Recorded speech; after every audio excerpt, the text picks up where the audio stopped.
سامعین کرام، میں نے دو مشہور آیتیں آپ کے سامنے میں تلاوت کی ہے خطبے کے بعد، اور یہ دو آیتیں وہ ہیں جو آپ نے بار بار سنی ہوں گی رمضان کے موقع پہ۔ پہلی آیت ہے یا ایھا الذین آمنوا کتب علیکم الصیام کما کتب علی الذین من قبلکم لعلکم تتقون۔ سورہ بقرہ ہی کی دوسری آیت ہے شہر رمضان الذی انزل فیہ القرآن ہدی للناس وبینات من الہدی والفرقان فمن شہد منکم الشہر فلیصم۔ ان دونوں آیتوں کی روشنی میں تھوڑی دیر ہم بات کریں گے، لیکن اس سے پہلے ایک بنیادی چیز جو ہم سب کو معلوم ہونی چاہیے وہ یہ کہ اس دنیا کے اندر ہر انسان کو اللہ تبارک و تعالی نے بے شمار نعمتوں سے نوازا ہے۔ اللہ تبارک و تعالی نے ہمیں اتنی نعمتیں دی ہیں کہ اس کے بارے میں قرآن کی آیت ہے وَإِن تَعُدُّوا نِعْمَةَ اللَّهِ لَا تُحْصُوهَا، کہ اللہ نے جو نعمتیں دی ہیں اگر تم ان کو شمار کرنے لگو تو شمار بھی نہیں کر سکتے۔ نعمتوں کا شکریہ ادا کرنا تو بہت دور کی بات ہے، ان نعمتوں کو شمار کرنا کہ اللہ کی نعمتیں کیا ہیں، کان ہے، آنکھ ہے، ناک ہے، ہاتھ ہے، یہ نعمتیں شمار بھی آپ نہیں کر سکتے ہیں، اتنی نعمتیں ہیں۔ اور ان نعمتوں میں سے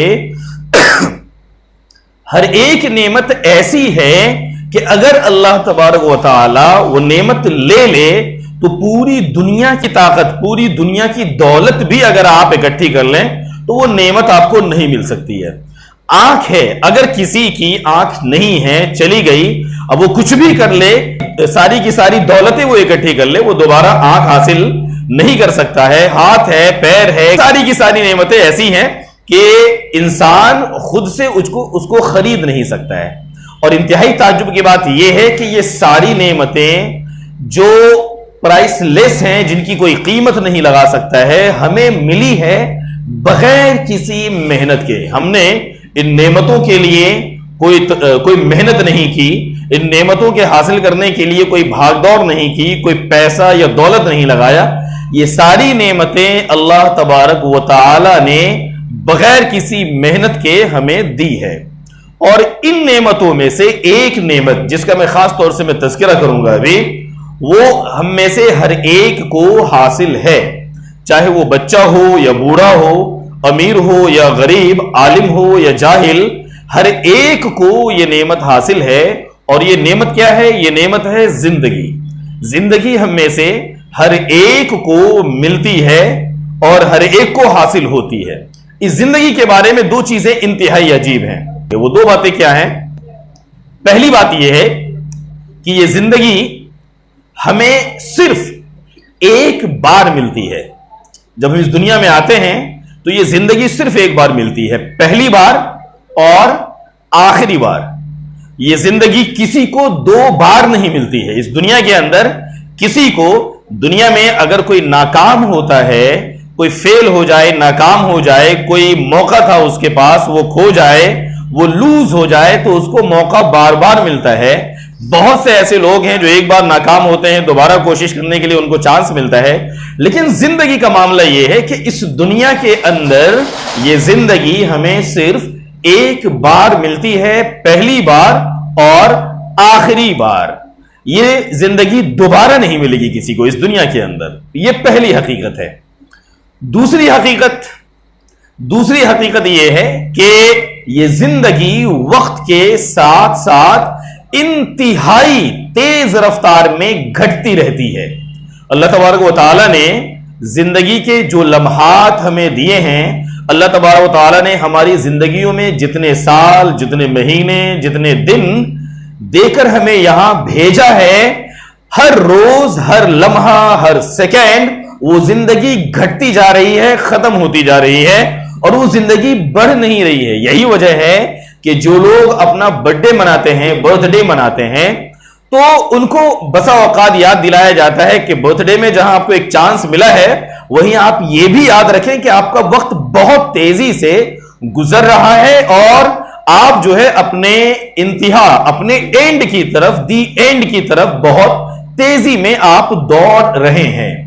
لہذا یہ زندگی جو ہمیں صرف ایک بار ملی ہے، پہلی بار اور آخری بار، اسی طریقے سے یہ زندگی جو بہت ہی تیز رفتار میں ختم ہوتی جا رہی ہے، بہت ہی تیز رفتار میں اپنے اینڈ کی طرف دوڑتی جا رہی ہے، اس زندگی کو ہم کامیاب بنائیں یا ناکام بنائیں، اس پہلی بار اور آخری بار یاد رکھیں. ایک تاجر اگر کوئی بزنس شروع کرتا ہے، کوئی ہوٹل شروع کرتا ہے، کوئی ریسٹورانٹ شروع کرتا ہے اور وہ ناکام ہو جائے تو اس کو بولا جاتا ہے کہ کوئی بات نہیں ہے، کوئی دوسرا کاروبار کیجئے، کپڑے کا کاروبار کیجئے. بسا اوقات اس کو مشورہ ملتا ہے کہ آپ پولیٹکس میں آئیے، الگ الگ میدانوں میں قسمت آزمائی کا موقع ملتا ہے، لیکن اس زندگی کو کامیاب بنانے کا موقع صرف ایک بار ملتا ہے. ایک بار یہ زندگی ختم ہو گئی تو اس کے بعد آپ کا نام اعمال جو لکھا جا رہا تھا اسی لمحہ وہ بند ہو جاتا ہے، شٹ ڈاؤن ہو جاتا ہے. اب اس کے بعد اس میں نہ ایک لفظ کا اضافہ ہوگا اور نہ ہی کچھ مٹے گا. جو آپ نے زندگی میں کیا ہے اس کے ساتھ وہ آپ کی فائل کلوز ہو جاتی ہے اور ہمیشہ کے لیے اس فائل کو کلوز کر کے فرشتے اس کو قیامت تک کے لیے کسی خانے میں ڈال دیتے ہیں. اب سوال یہ ہے کہ اس زندگی کو کامیاب کیسے بنایا جائے؟ جو موقع ہمیں پہلی بار ملا ہے اس کو ہم کامیاب بنائیں یا ناکام؟ یاد رکھیں اس زندگی کو کامیاب بنانا یہ بھی ہمارے ہاتھ میں ہے اور اس زندگی کو ناکام بنانا یہ بھی ہمارے ہاتھ میں ہے. اگر ہم چاہیں تو اس زندگی کو کامیاب بنا کر اپنے آپ کو خدا کی نظر میں ایک اچھا انسان بنا سکتے ہیں، فرشتوں کے صف میں کھڑا کر سکتے ہیں، ایسا بنا سکتے ہیں جن کو آخرت میں نام اعمال دائیں ہاتھ میں ملے گا. اور اسی طریقے سے اگر ہم چاہیں تو اس زندگی کو لاپرواہی میں گزار کے ناکام بنائیں اور پھر آخرت میں جب ہماری پیشی ہو خدا تعالیٰ کے سامنے میں تو خدا کے سامنے میں ہم اس حال میں ہوں کہ ہاتھ بالکل خالی ہو. تو اس زندگی کو کامیاب بنانا اور ناکام بنانا وہ ہمارے ہی ہاتھوں میں ہے. میں یہاں پہ قرآن کریم کی ایک آیت کی تلاوت کروں گا اور کئی آیتیں میں آپ کے سامنے میں پڑھوں گا جس سے آپ کو پتہ چلے گا کہ زندگی کو کامیاب کیسے بنایا جائے اور ناکام کیسے بنایا جائے. بہت سی دفعہ لوگ ایسا ہوتا ہے کہ وہ قسمت کے بھروسے چھوڑ دیتے ہیں. ان کو لگتا ہے کہ ٹھیک ہے کلمہ پڑھ لیا ہے، کبھی نہ کبھی تو جنت پہنچ ہی جائیں گے نا. تو یہ ایک ایسا خیال ہے جو بالکل ہی غلط ہے. اور جیسے آپ کسی ہوا میں محل نہیں بنا سکتے ہیں، جیسے آپ یہ نہیں کر سکتے کہ ٹھیک ہے زمین نہیں مل رہی ہے، ایسا کرتے ہیں ہوا میں محل بناتے ہیں.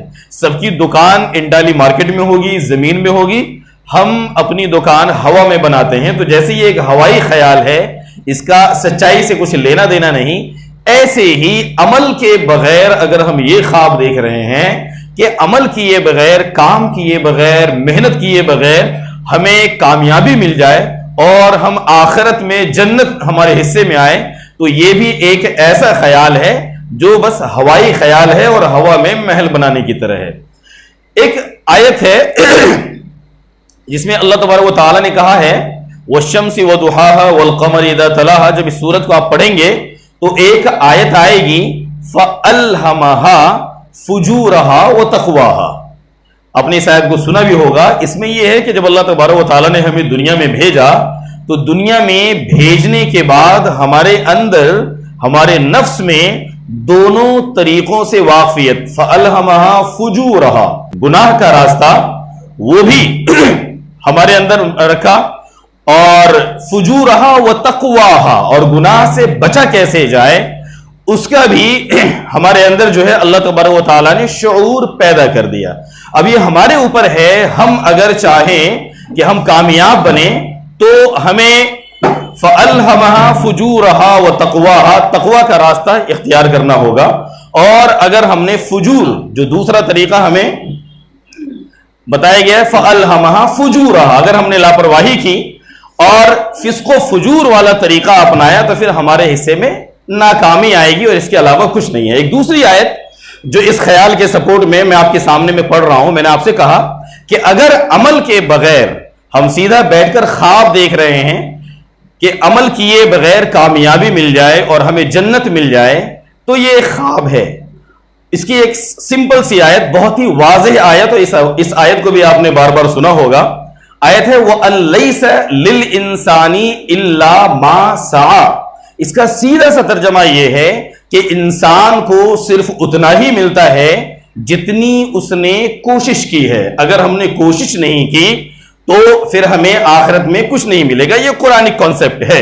لہٰذا جو غلط فہمی ہمارے ذہنوں میں بہت سی دفعہ آتی ہے کہ اللہ غفار ہے، ستار ہے، تو یہ ساری کی ساری باتیں اس وقت ہے کہ آپ نے کوشش کی، اور کوششوں کے باوجود کبھی ایسا ہوا کہ انجانے میں، لاپرواہی میں کوئی بڑی غلطی آپ سے ہو گئی، تو اللہ غفار ہے، آپ کی مغفرت کرے گا. لیکن اگر آپ جان بوجھ کر مطمئن ہو کر بیٹھ جائیں کہ اللہ غفار ہے اور کلمہ تو ہم نے پڑھی رکھا ہے، کبھی نہ کبھی تو جنت ملے گی، تو یہ انتہائی باطل خیال ہے، غلط خیال ہے، جو ہمیں اپنے ذہنوں سے نکال دینا چاہیے. اولئک علی ھدی من ربہم واولئک هم المفلحون. یہ مفلحون سے پہلے جتنے الفاظ ہیں آمنو کے بعد جب آپ غور کریں گے قرآن کریم کی سورہ بقرہ میں جہاں قرآن شروع ہوتا ہے وہاں بھی، اور اس کے علاوہ بے شمار جگہیں ایسی ہیں کہ جب بھی آمنو کا لفظ آتا ہے تو اس کے فوراً بعد آتا ہے عملوا الصالحات، اور اس کا سیدھا سا معنی یہ ہے کہ بھئی ایمان لائے، اور ایمان لانے کے بعد بیٹھ نہیں گئے بلکہ عملوا الصالحات، نیک عمل بھی کیا. لہٰذا ہماری کوشش ہونی چاہیے کہ ایمان کے بعد ہم نیک عمل کریں، اس کے بعد ہی انشاءاللہ خدا تعالیٰ کی ذات سے ہم امید کریں کہ ہم انشاءاللہ خدا کی نظر میں کامیاب لوگوں میں شمار ہوں گے. میں یہاں پہ ایک بہت بڑے رائٹر ہیں، بڑا ریلیونٹ واقعہ ہے، اس سے بات سمجھنے میں آسانی ہوگی. انہوں نے ایک معمولی واقعہ لکھا ہے کہ ایک مرتبہ گاؤں کا ایک بچہ تھا، وہ شہر میں آیا، اور شہر میں ایک اسکول تھا. اسکول میں دیکھا اس نے کہ کوئی سیلیبریشن ہو رہا ہے، کوئی 26 جنوری، انڈیپینڈنس ڈے یا ریپبلک ڈے، اس طرح کا کوئی سیلیبریشن چل رہا تھا. وہ اچھا لگا، گاؤں کا بچہ کھڑا ہو گیا، تماشا دیکھنے لگا. تماشا جب ختم ہوا تو اسکول کے سارے بچے ایک ونڈو کے سامنے میں لائن میں لگ گئے، اور ہر بچہ ونڈو کے پاس جب جاتا تھا تو ونڈو کے اندر جو آدمی موجود تھا وہ مٹھائی کا ڈبہ اس بچے کو دیتا تھا، اور وہ بچہ خوشی خوشی آ جاتا تھا. گاؤں کے بچے کو لگا کہ یہ تو بڑا اچھا سسٹم ہے، مٹھائی حاصل کرنے کا بڑا اچھا طریقہ ہے، ہم بھی لائن میں لگ جاتے ہیں. یہ بچہ وہاں لائن میں لگا، اور جب ونڈو پہ یہ پہنچا، سارے بچوں کے بعد جب یہ پہنچا تو اندر سے جو بیٹھا ہوا تھا آدمی، اس نے کہا کہ بیٹا آپ کی آئی ڈی کہاں ہے، آپ کا آئی ڈی دکھائیے، اسکول کی آئی ڈی. تو اس نے کہا کہ میرے پاس تو ایسا کچھ نہیں ہے، آئی ڈی وائی ڈی کچھ نہیں ہے. تو انہوں نے کہا کہ یہ مٹھائی تو اسی کو مل رہی ہے جس کے پاس اسکول کی آئی ڈی ہے. اور پھر اس بچے کو سائیڈ ہونا پڑا، سائیڈ کر دیا گیا. تو سچویشن بالکل یہی سچویشن ایگزیکٹلی ایسا ہی کچھ آخرت میں ہونے والا ہے کہ آخرت میں بھی جو لوگ تیاری کر کے پہنچے ہیں ان کو وہاں نام اعمال ملے گا، ان کو انعام ملے گا. اور جو صرف خیالی دنیا میں رہے ہیں، جنہوں نے تیاری نہیں کی، جنہوں نے عمل نہیں کیا ہے، تو ایسے لوگوں کو وہاں کامیاب لوگوں کی لائن سے الگ کر دیا جائے گا. خدا سے ہم دعا کریں کہ خدا تعالی ہمیں تیاری کرنے کی بھی توفیق عطا فرمائے.